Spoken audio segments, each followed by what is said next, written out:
Welcome to the Nourish to Thrive podcast, faith-forward, science-backed strategies for women who want more energy, less weight, and real answers.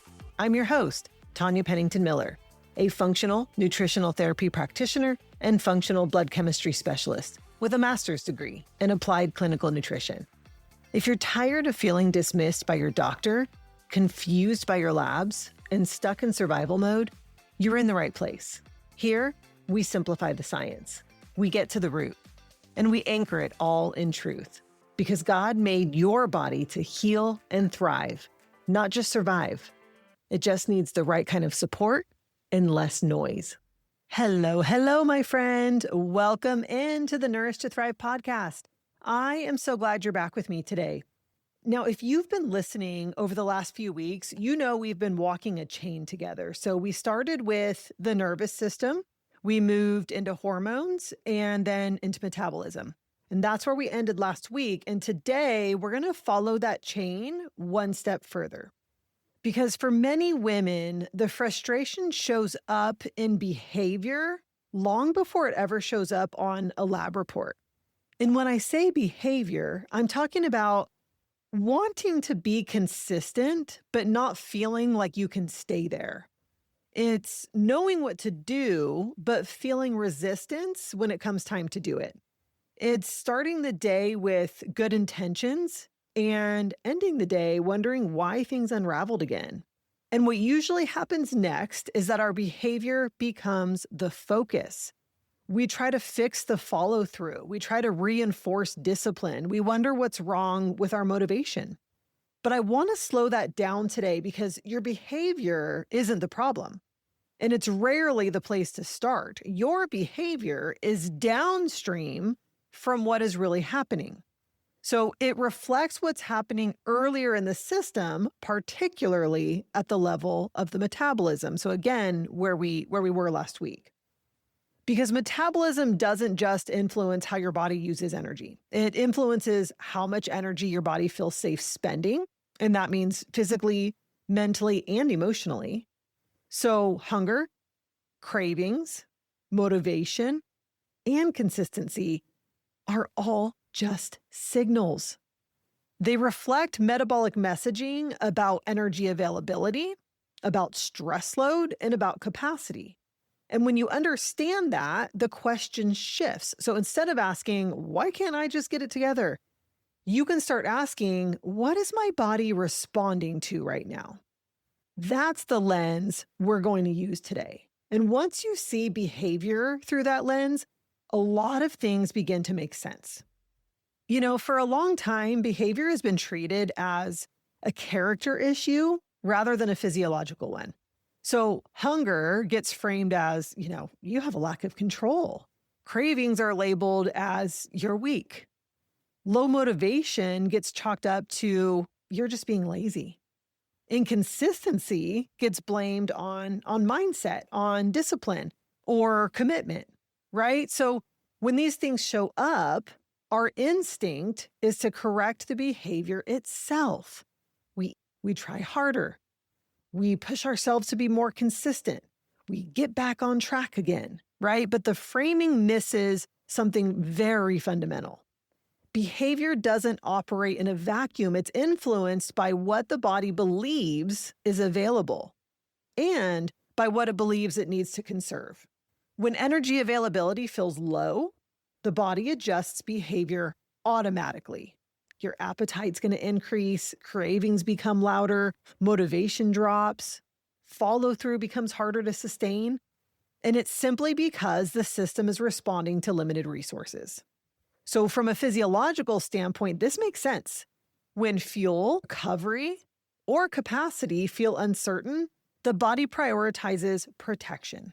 And because of this, it reduces your output, it becomes selective with your energy, and your behavior shifts to reflect all of that. So when hunger feels harder to manage or motivation feels harder to access, that is not a failure of willpower. It is literal information about how supported or how unsupported your system feels. And once behavior is understood as a downstream response rather than this moral shortcoming, the conversation changes. See, once you understand metabolism as a system that manages energy, behavior starts to make a lot more sense. When the body senses that energy is available, meaning fuel is coming in, meaning recovery is happening, and demand feels manageable, behavior tends to feel easier. There's more drive, follow through feels more accessible. There's flexibility in food choices, in movement, and in your routines. But when the system starts to sense that energy is limited, behavior shifts automatically. It's not consciously, it's not a choice, it's a response. And hunger is one of the clearest signals. It's the body communicating that energy is needed now, not later. Cravings are often a request for quick fuel. They tend to get louder when the system needs energy fast or it's been running on empty. And I saw this very clearly years ago. Gosh, I guess at least 2 decades ago now when I was competing. And I was down under, 8% body fat at this point. So, to get there, I was under eating, I was overtraining, I was recovering very little because of my work schedule at the time. And hunger is one of the clearest signals. It's the body communicating that energy is needed now, not later. Cravings are often a request for quick fuel. So they tend to get louder when the system needs energy fast or has just been running on too long. Now, I saw this very clearly years ago, and gosh, I guess at least 2 decades ago now, when I was competing, and I was down under 8% body fat at this point, maybe around 6% body fat. And, I was under eating, I was overtraining, I was, recovering very little because of my work schedule at the time. And I remember walking into a grocery store, and this was on several occasions, and just feeling almost drawn toward the bulk nut bins, okay? Like they were lit up, like there was this light around them saying, "Come eat me," which was really funny because I've never really craved nuts. Like they're fine, but they've never been, something that I seek out. But in that season, my body wasn't being subtle. It was asking for dense energy, fat, and fuel. And those cravings weren't a lack of control on my part. It was information. My system was signaling that it had been pushed beyond what it could sustain. And it was trying to course correct. Right now, I didn't realize this at the time, but hindsight. Motivation is another place this shows up. When energy feels scarce, the body reduces output. So your tasks start to feel heavier. Initiative drops. Consistency becomes harder to maintain. So those non-essential tasks really just fall away. Energy gets preserved for what feels most necessary to your body. And this is another thing that I can actually pinpoint in my own life years ago, during a season when I was dealing with adrenal exhaustion. Before I had any real clarity about what was going on, for my entire adult life, I have been someone who gets up at, 4 a.m. I work out. And during this particular season, I was running. Okay. That's what I was doing before the sun came up. It was just part of my rhythm. But I remember in that season, I couldn't understand why the desire to do that was gone. Now, I still forced myself to get up and go. That's just who I was. That's who I am. But I didn't want to go is the point. The drive that had always been there was literally no longer there. And around that same time, I owned 2 total nutrition store locations. And one of my favorite things to do was host nutrition seminars at both of them. And I mean, I genuinely love teaching.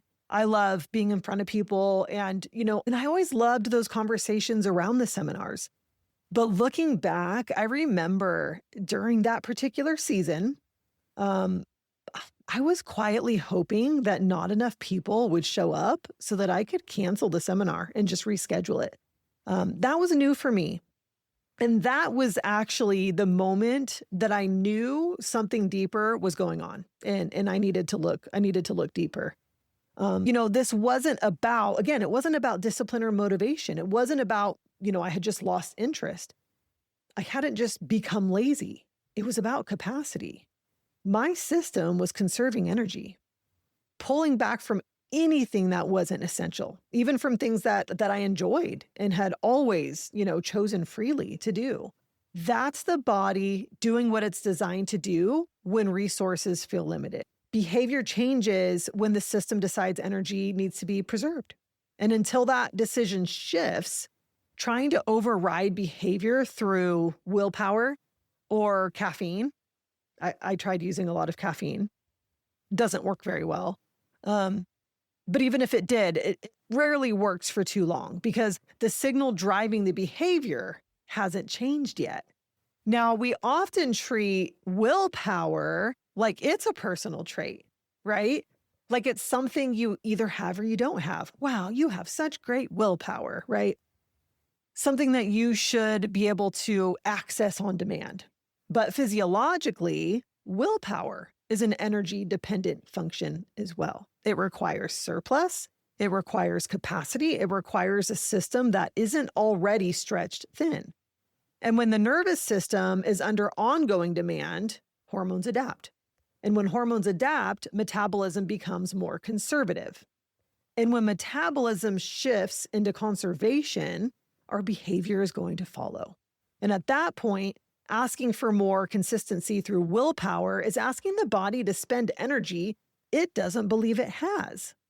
It's like going to an overdrawn bank account. You can try so hard to pull money out of it, but there's none left. And this is why pushing harder so often backfires. Restriction plus stress does not create discipline. It creates pressure, and pressure changes behavior. So when fuel is limited, when recovery is inconsistent, when demand stays high, the body starts making decisions differently. Effort feels heavier. Follow through feels unreliable. The gap between intention and action gets really wide. Consistency requires available energy. It requires a system that feels steady enough to sustain effort over time. And when that steadiness isn't there, behavior shifts toward conservation, even if the desire to do better is still present. This is the same pattern we've been tracing across the last few episodes. The nervous system sets the tone. Hormones carry that signal. Therefore, metabolism adjusts the pace. And now we're at behavior, which reflects the outcome. So when willpower feels unreliable, it's often because the system upstream has already made a decision.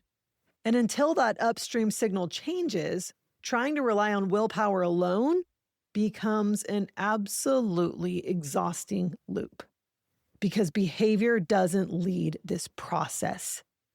It reveals it. And I'm going to say that one more time. Behavior doesn't lead this process. It reveals it. Now, for most women, this doesn't just show up as like one big obvious problem. It shows up in small, familiar patterns. So mornings might feel manageable. You wake up with decent intentions. You feel capable. You think, okay, I've got this today. And then the afternoon hits. Your energy dips, your focus fades, cravings start to show up simply because demand has been building all day. And you might notice that some days you feel steady and grounded.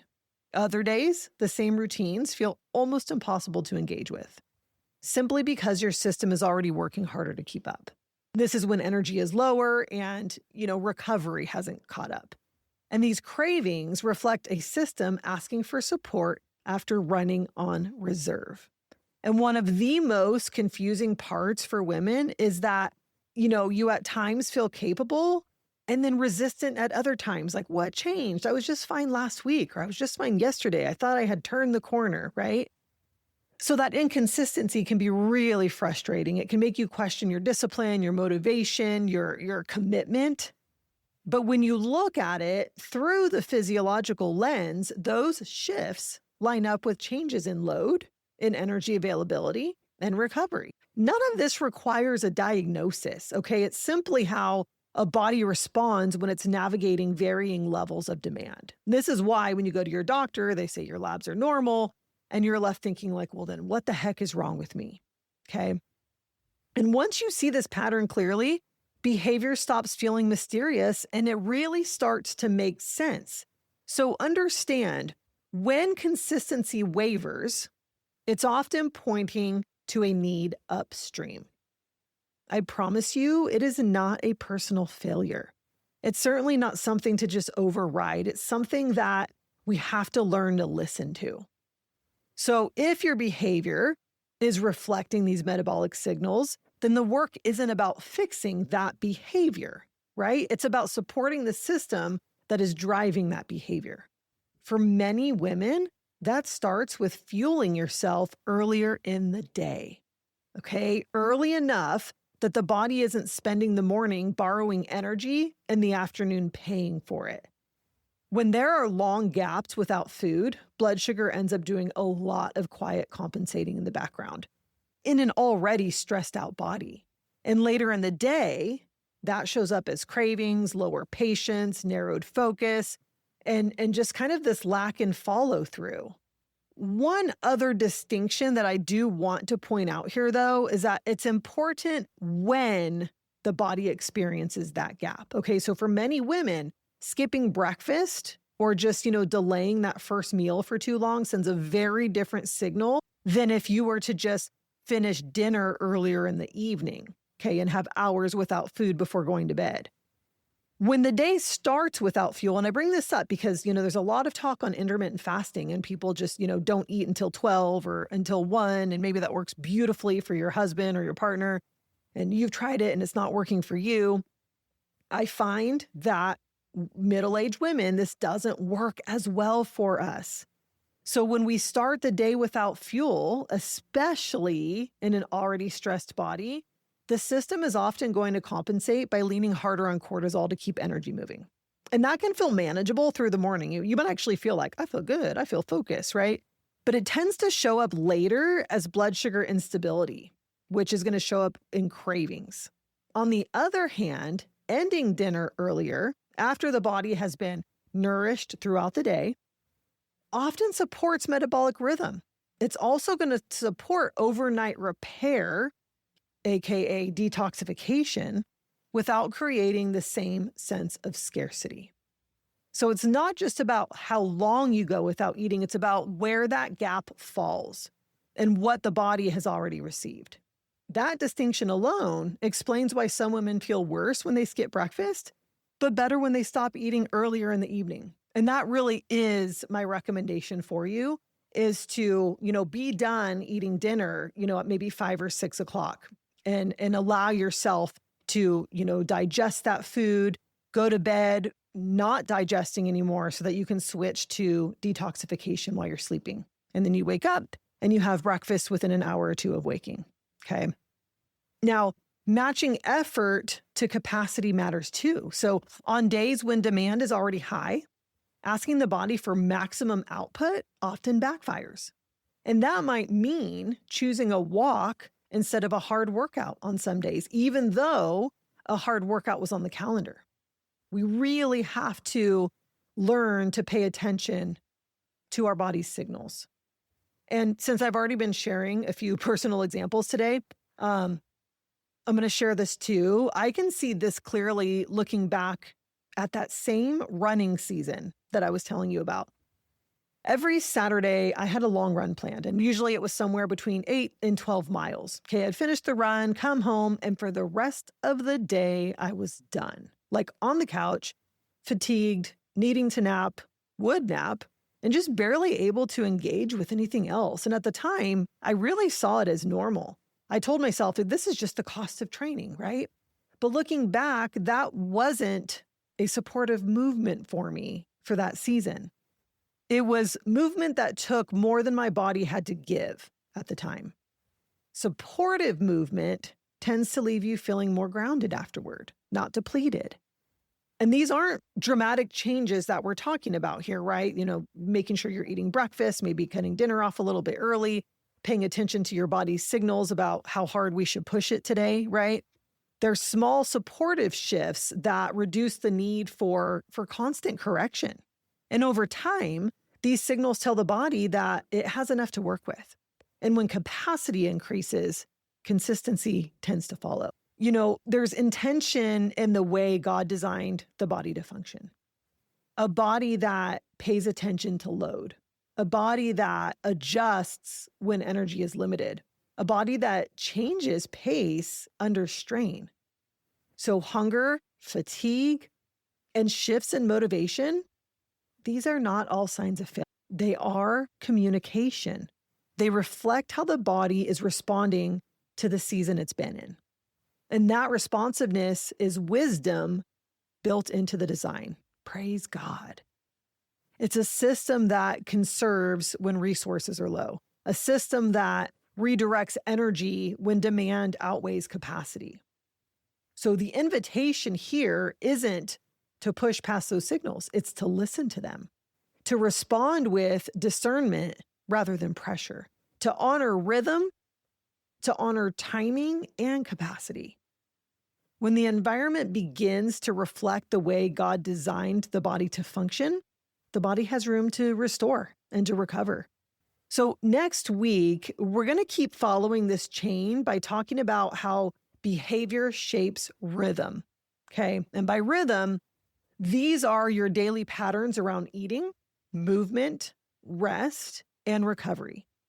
And why rhythm is often where long-term healing actually takes root.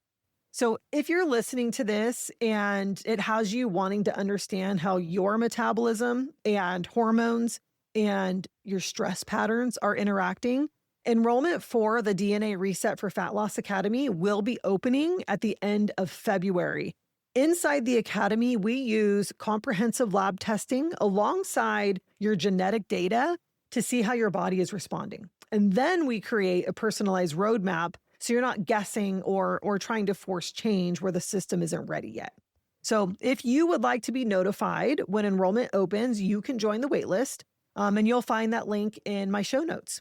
So as we move through this season, I just pray that you would pay attention to the patterns that your body is communicating with you with curiosity and discernment. And I'll meet you right back here next week as we continue this conversation. That's it for today on the Nourish to Thrive podcast. If you found value here, I'd love for you to subscribe, leave a review, or send it to someone who's walking a similar path. Keep showing up, keep asking questions, and know that healing is possible, especially when you trust the one who designed your body to heal. Until next time, stay rooted in truth and nourished in grace.